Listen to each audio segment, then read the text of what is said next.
Eu quero agradecer o Jorge por ter feito essa sua exposição ótima, maravilhosa, sobre o Dr. Rossiter. O Dr. Rossiter fala, em outras palavras, de um ponto de vista acadêmico, que eu havia colocado antes. Ele diz que o esquerdismo é uma doença, é uma esquizofrenia. Tá? E eu quero voltar a um tema que é a questão da complexidade de pautas que nós enfrentamos. Quem está desde de manhã, como eu aqui, alguns chegaram depois, tiveram que sair, voltaram, enfim, mas já tiveram uma ideia que cada um aqui apresentou temas, coisas importantes e mais. Tem muitas coisas que ainda não foram apresentadas. Espero que o Vamber traga algumas amanhã, né, Vamber? Por quê? Porque nós estamos envolvidos num cipoal de pautas do globalismo para nos distrair, para nos pulverizar, porque uns atentam para uma, outros atentam para outra, a gente quer resolver um problema antes do outro, e o problema é um só. O problema é que esses caras estão nos distraindo, e nós não focamos na eliminação. Nós temos que nós estamos numa guerra. É uma guerra de quinta geração. E como o presidente enfatizou aqui, quem domina a linguagem domina o ambiente da guerra. Então, o nosso problema é esse, a gente fica debatendo as coisas que eles criam. Está na hora de nós pararmos de fazer isso e nos concentrar em nós propormos uma pauta conservadora. Essa é a proposta que eu vou entregar à mesa agora, assim que eu terminar. Eu não vou usar os 8 minutos, não se preocupem. Tá? Qual seria essa nossa forma de enfrentar? Nós temos que ter um ponto em comum que seja a nossa união. Tá? Quem recebeu esse documento aqui, que foi abordado a partir, vai ver que nós temos ali, como primeiro tema, a liberdade. E se nós observarmos cada um dos temas que tem ali, todos abaixo de liberdade, dizem respeito à liberdade, porque são violações da liberdade. E o presidente Bolsonaro, que é o nosso elo humano e físico, nós temos um elo de ligação, que é uma pessoa. Ele é o ícone do movimento conservador. Por isso que nós conseguimos chegar até aqui. As pessoas começaram a se unir em torno de um ícone, mas nos falta um elo ideológico, né, em torno do qual a gente possa orbitar as pautas conservadoras e considerar tudo que tiver violação. E eu tenho pensado, e eu estou colocando isso aqui até para evoluir e a gente poder pensar, porque quando a gente dorme em cima das ideias, elas funcionam melhor. Alguma coisa no sentido de liberdade com responsabilidade, respeitando a vida e o livre-arbítrio alheio. Alguma coisa assim, pensem a respeito. Tá? E só para completar os minutinhos finais, essa questão do Dr. Rossiter. Tá? Voltando àquele ponto que eu só referi, nós temos 2 tipos de esquerdista. O esquerdista que ele é psicopata, é uma mutação genética, ele não tem as 3 características humanas, que é juízo de valor, ele não faz isso, ele parece mais inteligente porque ele pensa mais rápido, porque não perde tempo nem energia fazendo o juízo de valor. Ele não tem experiência emocional, vários falaram sobre isso. O Fernando Conrado foi muito feliz em falar da questão da emoção. Nós somos manipulados, nós somos viciados nas emoções, e eles não têm experiência emocional e nos manipulam a partir dali. E eles, por não ter experiência emocional, eles economizam energia e tempo que eles não perdem tendo os pitis que a gente tem, ou gastando energia para segurar a vontade que a gente tem de morder a jugular de alguém. Né? Quem é que nunca teve vontade de morder a jugular de alguém é que volte no semestre que vem. Né? E eles não têm também essa conexão intuitiva e espiritual que nós temos. Eles nos acham loucos, eles nos consideram seres inferiores, porque eles olham para nós e dizem, a gente acredita em espírito, porque para eles não faz o menor sentido, eles não têm essa conexão que nós temos através da glândula pituitária pineal ou hipófise, que fica aqui no encontro desses 2 dedos. Tá, uma glândula pequena, mas que faz essa conexão com o mundo espiritual, que faz a gente ter todo esse sentimento religioso e a intuição que está por trás de toda a descoberta, inclusive da realização de um evento como esse. Isso foi uma inspiração divina. Isso, tu acha que o cara pensou isso aí? Não, ele baixou um anjo lá e guiou ele nisso. Eles não têm essas 3 características. É uma mutação que gera isso, não existe mutação intermediária que não tenha uma ou mais dessas características. É uma mutação que não gera descendente. Tá? Psicopata tem filhos, a chance de ter um filho psicopata vai ser a mesma de qualquer outra pessoa. É 1% entre mulheres e 3% entre os homens. E o engraçado é o seguinte, as mutações são uma experiência da vida, nessa competição que é a vida, que eu enfatizo, né? A vida é uma competição, então ela faz uma mutação para ver se vai sair um ser mais adaptado. E aí, esse ser mais adaptado vai crescer mais, vai viver mais tempo, vai se proteger melhor dos perigos, predadores, né? E vai passar essa característica para os descendentes, e com o tempo aquela espécime dominante se torna única, que o outro não consegue disputar mais. O psicopata não passa a psicopatia para o filho. Que raio de mutação é essa? E que ocorre do mesmo jeito, com a mesmo percentual de 3% entre os homens e 1% entre as mulheres, em tudo quanto é lugar do planeta. Em Kota Kinabalu, da Malásia, no deserto de Gobi, tá? No deserto de Kalahari, aqui no Pampa Gaúcho, na Antártida, tá? Nascem as crianças, de cada 100 meninos, 3 vão ter essa mutação e uma menina vai ter essa mutação. Tá? Então, é uma coisa que a gente tem que se preocupar. E esse pessoal controla e pilota a esquerda com uma mentira, e o pessoal que segue ele. Ou o pessoal que não está nem aí, que aquilo é mentira, são os corruptos, que estão interessados em ter vantagens com aquilo, então não interessa que estão enganando, e os psicopatetas, que nem eu enfatizei antes, que são esquizofrênicos. Tem que lidar com eles que nem tu liga com o esquizofrênico. Não adianta querer bater boca com o esquizofrênico. Tá? Mas isso é assunto para uma outra conversa. Tá? Como eu prometi, 50 minutos ainda. Tá? Um beijo no coração. Lembrem-se sempre, a fé é a nossa maior arma contra eles, porque eles nos anulam também com o medo. Todo esse negócio que eles fazem aí, tá? Nos sacanear com medo, porque o medo faz que a energia sai do cérebro racional e vai para o cérebro primitivo, porque a lutar ou fugir a gente não consegue raciocinar. Tá? A fé é a nossa principal arma. Nós vamos ganhar essa guerra, uma guerra religiosa. Tá? Beijo no coração.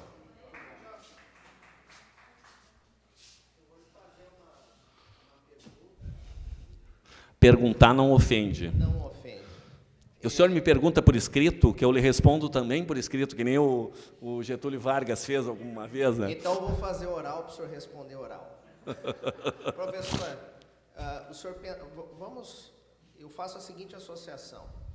Quando eu falar o termo fundamentalista, qual é a primeira coisa que lhe vem à mente? É um radical? É. Então nós vamos... se usou no islamismo isso, né? Porque quando tu está falando em fundamentalismo, tu está violando a liberdade, porque ele não respeita o livre-arbítrio do outro. Então o senhor já parou para pensar agora, usando o seu raciocínio, que é um consenso geral aqui, todo mundo pensou praticamente a mesma coisa. Eles têm nos chamado, nós estamos numa vibe aqui. Eles têm nos chamado, os cristãos, de fundamentalistas com um objetivo: criminalizar o cristianismo. O passaporte sanitário também é isso, porque isso está acontecendo, voltando ao tema. A política também está acontecendo isso, a criminalização do cristianismo e a perseguição através da troca de nomes, de adjetivos. Exatamente, é uma guerra de narrativas. Então, é um tema importante que o senhor colocou nessa questão, porque a guerra, sobretudo, é espiritual. Não é uma guerra espiritual contra a civilização judaico-cristã. A gente está falando aqui, logicamente, sobre política, sociedade, muito importante, mas a gente remeter à questão espiritual é fundamental. Eles vivem num submundo, por isso é que eles não conseguem... eu faço uma divisão também. Esse povo que o senhor falou desses doentes, Eles não são esquerdistas. Eles nem sabem o que eles são. Não, eles não sabem. São manipulados. Nós temos que reconhecer quem são os esquerdistas, que existem seus intelectuais, que eles manipulam, sim, dominam. os psicopatas. Eles conhecem o mundo real, eles conhecem o nosso mundo, eles são avessos a esse nosso mundo e eles manipulam uma grande massa. Então, essa questão de a gente também dominar a linguagem da massa, segmentar, ocupar espaços, faz parte de uma reversão nesse sentido, mas também, sobretudo, é uma batalha espiritual. Sim, é uma batalha espiritual, mas tu não fizeste nenhuma pergunta, mas eu vou aproveitar o gancho para fazer uma complementação, enfatizar um aspecto. Eles dependem nessa prosopopeia flácida para acalentar bovinos e derrubar a lagartixa da parede, que enfim, ao cabo, é toda a doutrina esquerdista, porque é uma utopia em torno de um mundo perfeito onde ninguém precisa trabalhar. Só um pouquinho, isso não existe. Tá? E eles precisam que haja essa carência, e essa carência é mantida artificialmente. Eu enfatizo que eu comecei a outra fala colocando isso. Nós temos tecnologia suficiente para proporcionar a todos o bem-estar de toda a população. Não tem como. Tá? Só que eles propõem. E essa questão, eles estão nos acusando do que eles são, é o básico.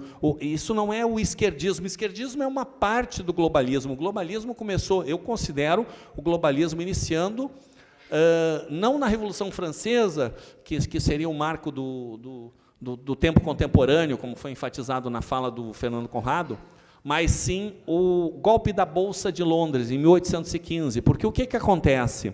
Até então, o Rothschild and the Gang, como eu costumo me referir a eles, ou Et Corja, como os latinistas prefeririam, Rothschild and the Gang queriam destruir as monarquias, como destruíram a Revolução Francesa. Nós temos gente muito boa que defende que como é que era o líder da Revolução Francesa, me esqueci o nome lá, o Robespierre era um menino do Rothschild que recebia os recados, né, que eram levados a cavalo, para como ele devia agir, etc. e tal, só que eles não conseguiam pilotar, aquilo virou uma maluquice, sangue para tudo quanto é lado, o rio Sena vermelho, tá? E eles perderam o controle, tanto que a palavra comunismo, talvez alguém não saiba, desculpe se eu chovo no molhado, a palavra comunista foi criada numa reunião de banqueiros, porque eles chegaram à conclusão de que eles precisavam de uma doutrina que tivesse pontos em comum com as principais formas de pensar, para que fosse facilmente aceita, tivesse baixíssima rejeição, e com essa doutrina eles conseguissem controlar esse bando de maluco que eles criavam, que desde aquela época era um bando de maluco, imagina. Liberdade, igualdade, fraternidade, matavam 15 por dia decapitado. Tá? Decapitado. Sim, é um negócio maluco. E o marco, só para fechar a questão de didática, quando ele faz o golpe da Bolsa de Londres, que aí o negócio não funcionou, eles inventaram o Napoleão e estavam pilotando, fizeram o Napoleão entrar numa batalha que ele não tinha como ganhar, porque era questão do tempo, que vai ser a derrota de Napoleão, porque foi lutar num tempo que estava chuvoso, tudo molhado, que a artilharia não funcionava, ou seja, e antes que chegasse o reforço prussiano, para usar como é que se diz, o orgulho dele, não, se tu esperar chegar os prussianos, tu vai dever a vitória para ele, vai lá que tu vai conseguir, o exército francês é invencível. Ele jogava a bomba, jogava aquelas balas, as balas caíam e afundavam na lama, e não fazia estrago nenhum. O exército, que era comandado pelo general inglês, era um pouco mais numeroso, tinha uns 10% mais, e ganharam a batalha, porque virou corpo a corpo. A artilharia não funcionava mais, porque as balas caíam na lama e não matavam ninguém. E o Rothschild sabia que isso ia acontecer, porque ele estava pilotando tudo. Ele pilotava o atraso da tropa prussiana, a insuflação do ego, que era um megalomaníaco. Né? Eles têm um bando, uma entourage de psicopatetas, mas eles criam um megalomaníaco para liderar os psicopatetas. É o Lula, é o Hitler, que o Rothschild foi entrevistar no... Esses caras aí... são megalomaníacos, o cara que acredita naquela maluquice. O Mein Kampf não foi escrito por Hitler, foi escrito pelo ministro da propaganda, o Goebbels e mais o outro lá, e o Rothschild foi lá, convenceu o Hitler assumiu e fez tudo aquilo porque eles queriam uma guerra tão destruidora, tão devastadora, que as pessoas aceitassem abrir mão do seu nacionalismo por um governo único que evitaria guerras, né? Se tu tem um governo mundial único. Só deixa eu completar. E aí começou, eles já controlavam a imprensa lá atrás e já tinha um bando de desinformantes para espalhar boatos. Então, eles começaram, a imprensa criando um clima, as pessoas assustadas que o Napoleão ia ganhar a guerra, e no dia que seria a batalha não tinha acontecido ainda, o boato. Napoleão ganhou, ele vai atravessar o Canal da Mancha, vai vir aqui, vai acabar com tudo, as ações não vão valer nada, abriu a bolsa, nada, ninguém fazia negócio, até entra o Rothschild, anda para um lado, anda para o outro, quando viu que era o centro das atenções, ele chega num guichê, começa a vender todas as ações que ele tinha. Sai de lá com uma fortuna, né? E aí começa uma corrida, começa a vender as ações. No meio da tarde, as ações eram vendidos, os lotes por xelins, né? Menos de uma libra. E aí o pessoal dele estava todo articulado, eles voltam lá, e um a um, aos poucos, para não aparecer, eles compram todas ações, inclusive do Banco de Londres, vendidas na Bolsa da Inglaterra. E aí eles passam a dominar a economia da Inglaterra, e aí muda o foco, que é o foco atual, que você tem as pessoas riquíssimas e as famílias reais que se associaram, né, e que jogam, é o poder político, o poder econômico, jogando para fazer esse brinquedo. E nós somos o brinquedo deles, né, porque eles brincam de nos controlar. E, para isso, eles têm que manter a carência, porque no momento que as pessoas tiverem acesso a tudo que elas precisam, você não tem mais como manipular. Então, ali é o início do globalismo. Tá? E o globalismo é uma farsa, o esquerdismo é só um lado dele, porque tem pessoas, aqui não, acho que não tem ninguém, mas tem muita gente que aparece, pega a onda, como é que se diz? Pega a carona no movimento conservador para se promover, para ganhar dinheiro, para ganhar prestígio e, mais ainda, para nos distrair, porque chega na hora H, elas começam a nos empurrar para um lado e para o outro, começam a nos dividir, tal. Aí o pessoal vê que a pessoa influente vão lá e defende tal coisa, que a gente está vendo aí, né? Tem gente, que eu não vou dizer o nome para não dar palco, que quando começou essa história aí do acordo do presidente, já saiu jogando pedra, né? Bom, então vocês podem tirar uma ideia. Mas, Luiz, Não, eu queria novamente aqui, eu com os meus cabelos brancos, né, querendo respeitosamente... Com o perdão da mesa, debaixo do caracol dos meus cabelos. Novamente, eu aqui, eu sempre gosto muito dessa figura do papel do advogado do diabo. Tá? E, nesse caso, talvez...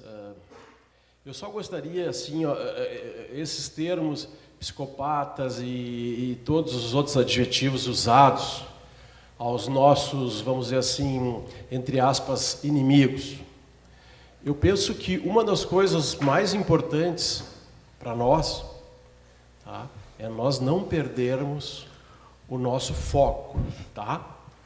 Veja bem, o foco de que sim, nós estamos lutando uma guerra, que o nosso inimigo é definido, mas nós não podemos jamais, pessoal, deixar o ódio entrar no nosso coração. Não.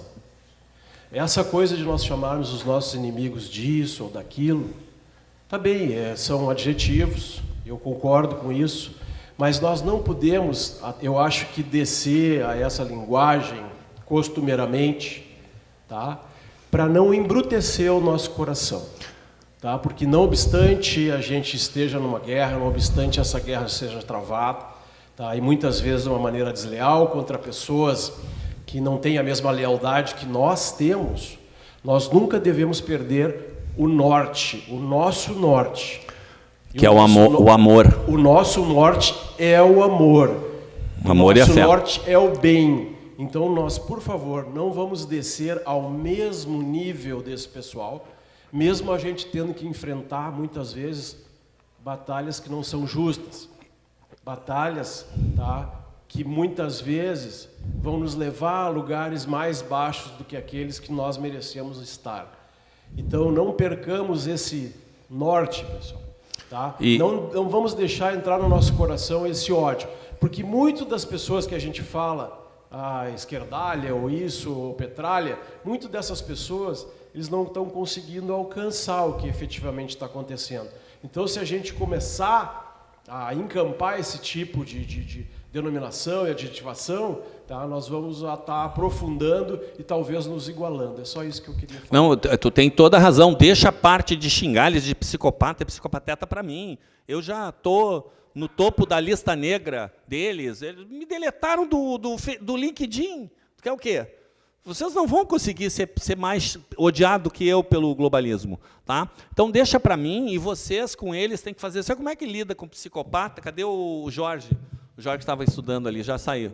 Está lá. Como é que se lida com um psicopata? Não, desculpa. Psicopata, esquece. Não tenta nem conversar com ele, que é perda de tempo, tá? Ele vai tentar e provavelmente vai conseguir te irritar e te fazer perder o tempo. Então, tu simplesmente ignora. Agora, o psicopateta, que é o esquizofrênico, como é que você lida com ele? Sorri. Valida os valores dele, porque o cara, aquele que quer que ninguém tenha arma, no fundo, ele quer o quê? Ele quer a paz. Que legal, que legal, se todo mundo tivesse, se nós pudéssemos viver em paz, sem risco e tal, não sei o quê. Que maravilha. Vamos dar uma olhada na internet. Deve ter uns países que não têm arma, que realmente isso deve acontecer nesse mundo enorme. Tem 160 países, aí leva o cara pelo braço. Vamos olhar na internet, aí ele vai descobrir que os países que não têm arma são os mais violentos, e onde todo mundo está armado, não tem quase crime. E ele diz, mas isso não faz sentido. E deixa o cara pensar sozinho, porque a mudança tem que começar de dentro. Então, a primeira coisa que tu faz com o psicopateta, o esquizofrênico, é o rapport, que é, eu também acho, eu também quero a paz e tal. Tu tem que ser assim, tem que agir com amor. Tu tem que pensar que ele é um pobre coitado, que nem tu está dizendo, que é um ignorante. É um ignorante, e tu é o ser iluminado, que Deus me pôs aqui, eu sei, eu roubei bolo quando era pequeno, eu tenho que aguentar esse sujeito aqui, que é meio que nós viemos aqui, nós encarnamos com a missão que é de... São dignos de pena.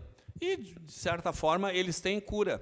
E tem um detalhe, já que abriu aqui, tem uma coisa, eu aconselho... Nós abrimos, mas nós vamos fechar agora. Vamos fechar. 30 segundos. Só recomendar uma ótica que ajuda isso a ter fé, que é a ótica da data limite, segundo Chico Xavier, que aparece num programa que você encontra até pelo YouTube, o Google ainda não bloqueou localizar. Um programa chamado, como é que era? Pinga Fogo, 1971, que o Chico Xavier falava da era de prosperidade que nós vamos entrar, porque nós vamos superar todas essas questões e vamos poder canalizar todos os recursos para que todas as pessoas tenham tudo. E acaba essa questão ideológica, acaba tudo. E tem um detalhe, à medida que vocês devem ter observado isso, quando a gente começou, eu costumo brincar, quando a gente começou, a gente se reunia, lotava uma Kombi, ia fazer uma manifestação lá atrás, 10 anos atrás, nós era meia dúzia, olha a quantidade de gente, estava lá na Paulista, não dava para respirar, as pessoas desmaiavam, a gente levava para frente, por cima, tipo ola. E assim, como que isso aconteceu? A conscientização é exponencial, porque tem muito, por isso também a questão do amor que o Luiz enfatizou, essas pessoas que são psicopatetas, elas vão despertar, mais cedo ou mais tarde. Tá? E aí, quando ela desperta, ela vem para o nosso lado, e aí o movimento cresce e não para. E tem um outro detalhe que eu aconselho a procurar, o Rupert Sheldrake. Tá? É um cara que eu me considero eu me considero transdisciplinar, mas ele é muito mais. O Rupert Sheldrake, ele tem uma teoria dos campos mórficos. Dá uma olhada. Ele não fala nesse sentido, mas eu só coloco que o que vai acontecer à medida que nós aumentarmos a nossa vibe, né, e a gente elevar a nossa vibração e manter o amor, manter a fé, nós criamos uma energia, e essa energia ela contamina a forma de pensar desses seres que estão inferiores, não é que eles sejam inferiores, eles estão inferiores por conta da vida que eles levaram e das vicissitudes e manipulações, e esses seres inferiores despertam. Então, pela teoria dos campos mórficos, e que existem algumas comprovações, que eu não vou falar para não me estender, mas existem, tá? Eu falo sobre isso num dos vídeos aí recentemente publicados, e vai chegar um ponto que nós vamos atingir o campo mórfico e esses psicopatetas eles vão meio que despertar todos simultaneamente e os psicopatas vão ficar isolados. E psicopata isolado não tem perigo nenhum, porque ele não tem coragem, que é uma emoção, ele não tem motivação para trabalhar, tá? Então, quando ele se sente descoberto, se sente desprotegido, ele foge, que é só o que ele sabe fazer, ele se esconde. E aí para a manipulação psicopata. Tá? Então, tenham fé, nós vamos vencer essa guerra.